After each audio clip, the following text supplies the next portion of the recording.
Bom, gente, a partir desse primeiro bloco aqui, nós vamos conversar aqui no estúdio com Renan Santos, que ele é pré-candidato à presidência da República pelo Partido Missão. Partido Missão, Partido Novo, que deriva aí do movimento do MBL, Movimento Brasil Livre. Tem todo um histórico.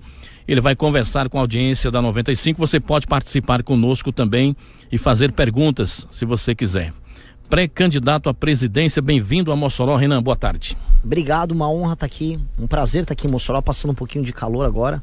Me falaram que tem um negócio que eles chamam de pingo do meio-dia, que é um suor que vem aqui no dia. Eu já aprendi um pouco sobre isso agora, um pouco debaixo do sol, mas vem sendo um prazer. Muito bem, Renan, quem são vocês? Inicialmente, muita gente conhece, mas também tem uma parcela da população que não sabe. Então, a oportunidade também de falar sobre isso. Quem são vocês? Nós somos o Partido Missão, como você bem colocou, nós viemos do Movimento Brasil Livre. É um partido formado majoritariamente por jovens. É o último partido que foi lançado no Brasil. Pra gente entender, é muito, muito difícil montar um partido. O Bolsonaro tentou montar entre 2020 e 2021 e fracassou. Ele conseguiu 180 mil assinaturas. A gente levantou mais de 800 mil assinaturas, enviou as que precisavam para ser validadas, validamos. É um partido que, classicamente, pode ser colocado como partido à direita, mas a gente é muito inovador em termos de propostas. A gente é muito diferente dos nossos concorrentes. A gente propõe coisas que hoje na política brasileira sequer são discutidas, e a gente está querendo acelerar o processo de mudança no Brasil, porque o Brasil, se não fizer nada, se continuar nessa cantilena de o Lula vai dar picanha, vai dar um gás e uma energia elétrica, e da direita não tem nem isso, tem só salvem o Bolsonaro. Se ficar só nesse jogo, basicamente o país vai pro buraco, ele tá ficando para trás internacionalmente com todos os rankings. Estamos em 10º ou 11º no PIB, em ranking de PIB internacional, mesmo sendo uma nação com grande território, com grande população. Ou seja, é uma situação dramática, e se a gente não tomar medidas corajosas, nós vamos pro buraco, e eu tô aqui para resolver isso. Então a missão do Partido Missão seria se converter numa nova direita, uma direita diferente. Uma direita diferente, porque a direita como tá, uma direita baseada em likes e espetáculo em rede social. Pra quem tá entendendo, como assim um espetáculo? A galera faz muito drama, grita muito, berra muito, reclama muito, mas não faz nada. E a gente é uma direita que faz. Tanto no período do impeachment, quando teve o impeachment da Dilma, quem organizou as manifestações e quem foi em Brasília passou o impeachment fomos nós. Não foi a turma do Bolsonaro, foi Nicolas, não foi nenhum desses caras. Os caras estavam, no máximo, aparecer a manifestação, gravavam um vídeo e ia embora. Depois que a população falou, não, nós queremos pessoas como o Bolsonaro, isso veio com preço. O Bolsonaro nunca foi um grande parlamentar. O Bolsonaro é um cara com grandes escândalos de corrupção, passagem na vida dele já por escândalo de corrupção, o mais famoso da rachadinha. E ele não foi forte, nem corajoso, nem inteligente o suficiente para poder enfrentar as esquerdas.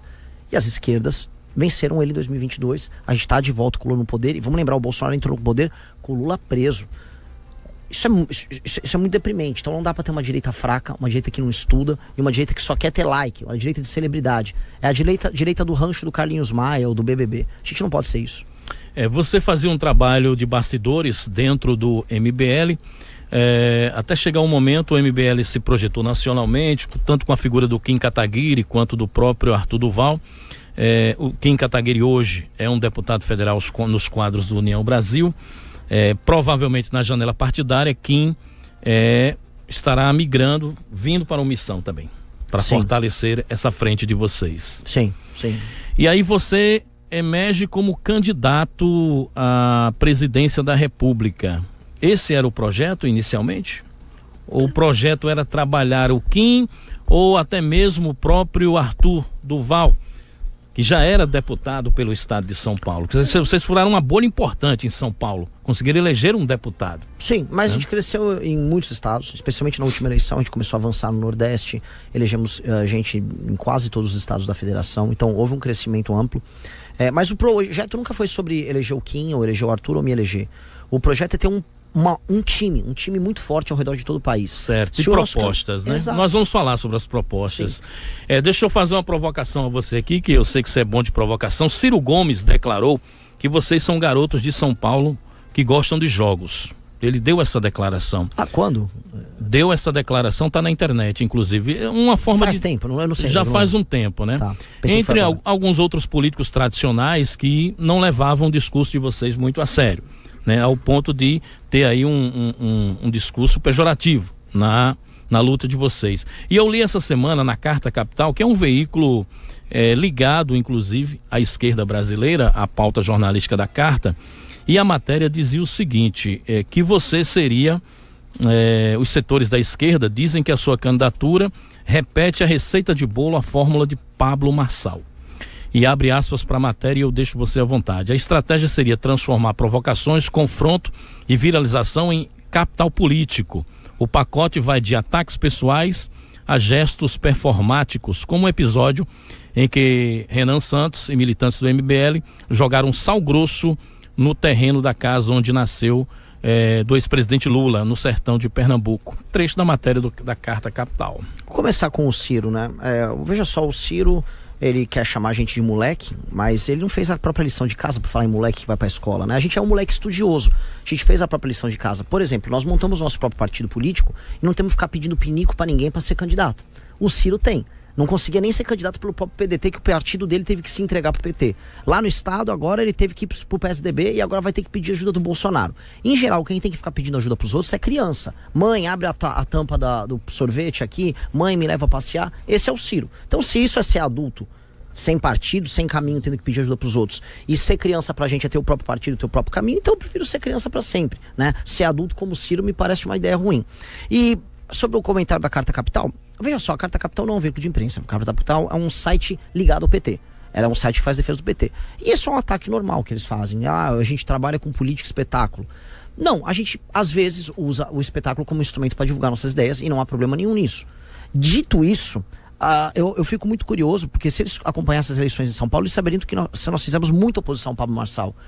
Nós temos asco do Pablo Marçal. O meu estilo pessoal não tem nada a ver com o Pablo Marçal. Sim. Não sou vendedor de curso, não sou um provocador. Eu sou uma pessoa que ficava nos bastidores. Eu construí o grupo, faço análises todos os dias, 15 horas, análises frias sobre os temas ligados à política brasileira. Sempre trabalhei com isso. Diferente do Pablo Marçal, eu escrevi meus próprios livros. Diferente do Pablo Marçal, eu montei um grupo político em que as pessoas confiam em mim e não num truque que ele dá, que só dura uma vez, né? O truque do Pablo Marçal é aquele truque que ele te encanta, bate tua carteira, mas depois você nunca mais confia nele.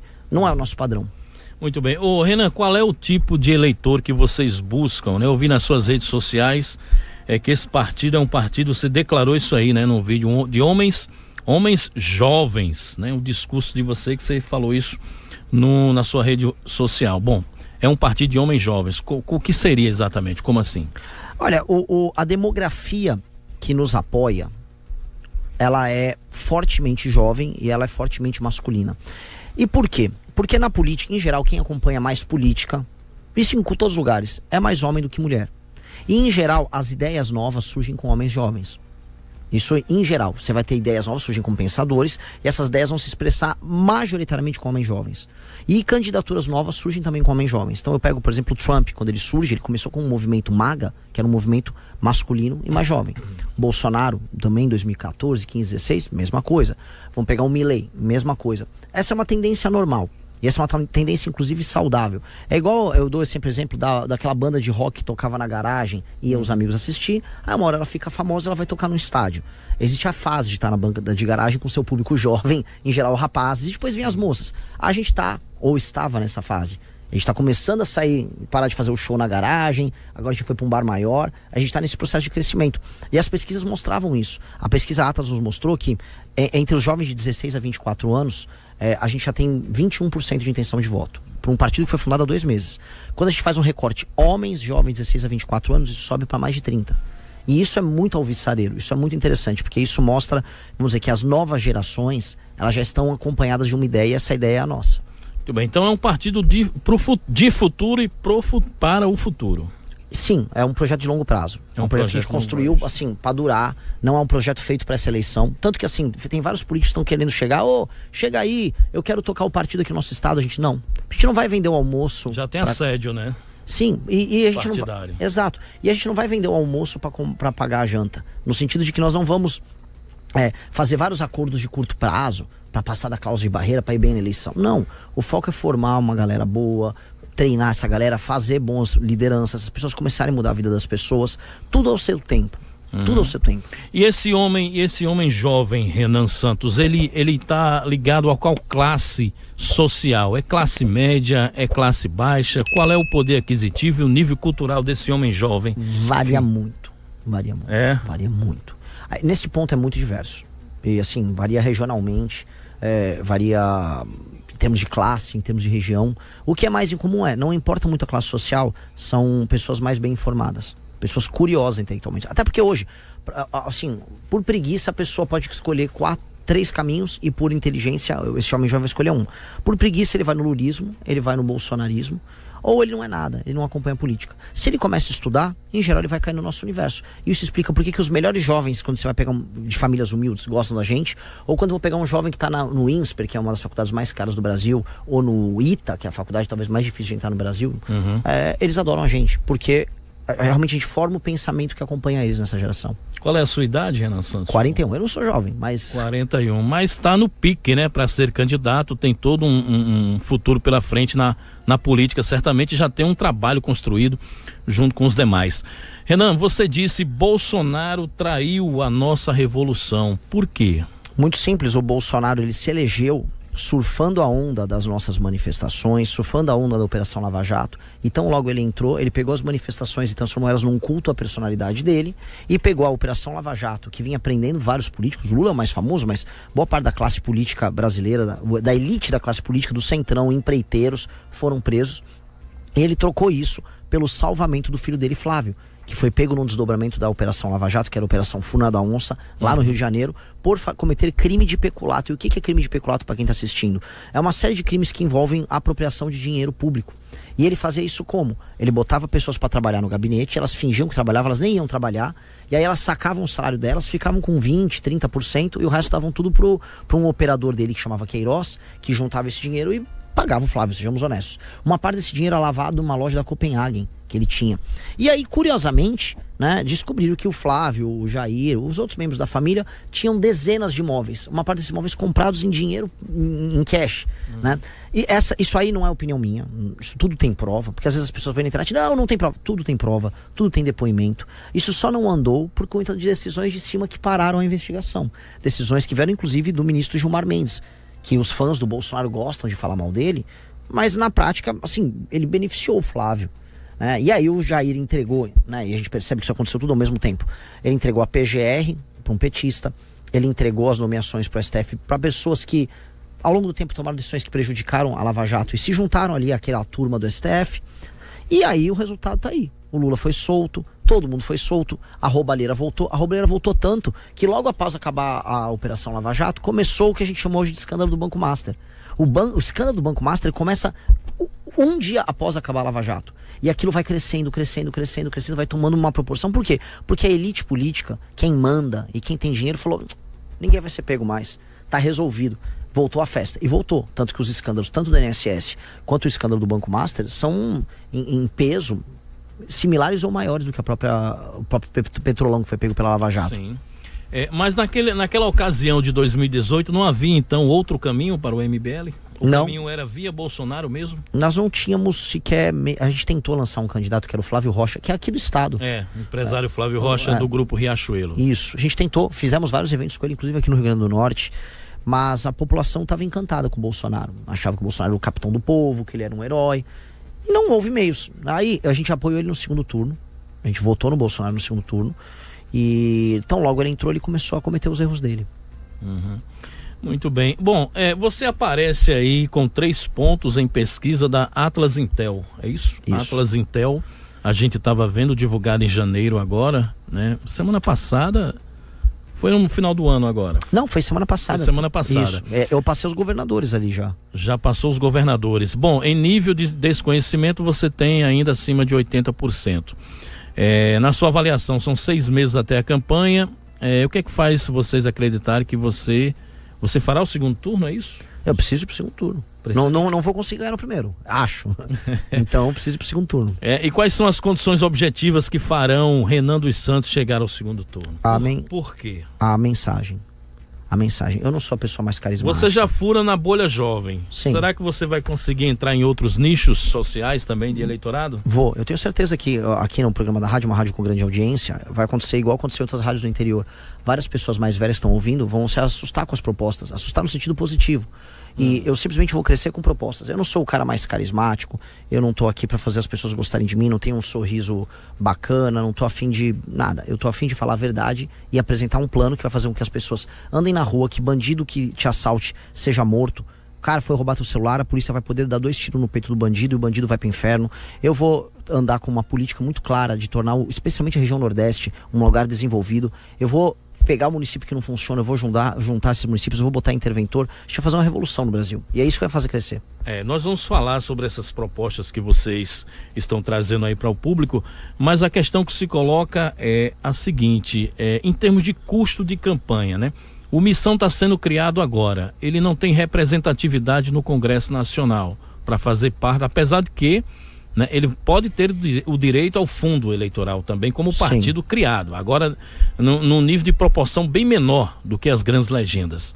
Então eu queria lhe perguntar exatamente isso, como é que vocês se articulam para arcar e bancar toda a divulgação, a propaganda, as propostas do candidato e andar esse país, né? As pessoas podem mandar doações para o partido. As pessoas podem... Hoje existe um modelo de filiação no partido que você pode pagar para se filiar. Então você pode se filiar de graça, mas se você quiser pagar um valor mensal para ajudar a construir o partido, você paga isso, está ajudando a gente a fazer as nossas viagens. Quanto é que paga para se filiar no... Tem vários valores. Tem. Esse modelo é inovador, então. Então a pessoa se filia no nosso próprio site e ela paga o valor que couber no bolso dela. E a gente pede muito, olha, precisamos disso. A transparência desses gastos, ela entra mensalmente no site do TSE, então as pessoas podem acompanhar os gastos disso.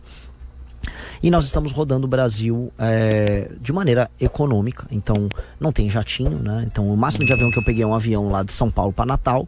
Chegando lá, a gente pega um carro, 5 caras no mesmo carro, apertado, e para deixar claro que é verdade, a gente filma tudo. Nós ficamos ao vivo rodando o Brasil. Então a gente fica com a câmera tá até ali. E vai filmando a gente, vai mostrando o pé, a pessoa vê o hotel que fica, onde a gente come. E por mais que tenha um risco envolvido, porque tem muita gente que quer eliminar a gente, de outro lado as pessoas têm a certeza, pô, esses caras estão vivendo aquilo que eles pregam. Vocês começam então essa caravana pelo Nordeste, é isso? Sim, a gente começou em Pernambuco, agora Rio Grande do Norte, aí vamos pro Ceará. Retornamos para São Paulo, dali vamos fazer outra perna que envolve Alagoas, Maranhão e Piauí, que são os 3 estados. Os estados que estão na posição mais dramática hoje aqui, depois vem a Bahia. Dramática do ponto de vista social, econômico, avanço do crime organizado, IDH, analfabetismo, dependência de verba federal. A situação no Maranhão, no Piauí e nas Alagoas, ela é absolutamente dramática. E é o maior nicho, a região Nordeste é o maior nicho eleitoral do PT. Sim. Historicamente. Você disse que a verdadeira polarização do Brasil não se dá entre esquerda, lulistas e bolsonaristas, e se dá entre norte e sul do país. Exato. Vamos contextualizar isso para a nossa audiência? Lógico, para quem está me ouvindo aqui, que é de Mossoró, que é da região Nordeste, o Brasil está começando a viver uma espécie de uma guerra regional. Eu vejo o tempo todo vídeos de brigas que envolvem pessoas do norte falando mal de pessoas do sul, pessoas do norte. O pessoal de Santa Catarina tá cansado de ver migrante do Pará. Aí vai o governador do Pará e fala, não, aqui o Pará tá uma maravilha, mas tá todo mundo embora do Pará. Então quando você faz um corte, você percebe que isso tende no futuro a se agravar. E tende a nos levar, se nada for resolvido, a ser um país que vai se dividir em algum momento. Porque as pessoas estão se odiando e o pacto federativo não funciona. Você fala, mas como assim não funciona? Olha, o pacto federativo do Brasil é assim. A gente está extraindo das pessoas e das cidades que produzem mais, manda para o governo federal e eles mandam para as cidades que produzem menos. Isso poderia funcionar se os lugares que estão produzindo menos, um exemplo é o Maranhão, ele fizesse lição de casa, começasse a crescer, mandasse a arrecadação e você equilibra. Mas não é isso que está acontecendo. Pelo contrário, a população continua muito pobre, a vida não melhora, os prefeitos são extremamente corruptos, gasta-se com as maiores besteiras possíveis. A população não vê isso, porque a população vende o voto. E aí você fica com o seguinte clima, falando com pessoas de Santa Catarina, eu pago minhas contas aqui, o dinheiro vai para lá, vai pro governador do Maranhão, ele fica organizando, agora tá rolando uma competição entre o prefeito de São Luís e o governador do Maranhão para ver quem vai fazer o maior carnaval do Brasil. Eles não tinham que fazer o maior carnaval do Brasil, eles tinham que fazer o maior mutirão de alfabetização infantil do Brasil, dado que o Maranhão tem um analfabetismo bizarro. Mas não, o dinheiro é muito mal gasto e só se gasta com festival, com brincadeira. Os escândalos de corrupção acontecem em todas as cidades, a compra de voto é a base da política e isso está começando a gerar raiva entre as regiões, muita raiva. Aí o Lula vai e provoca de um lado e essa raiva pode levar o Brasil a uma divisão.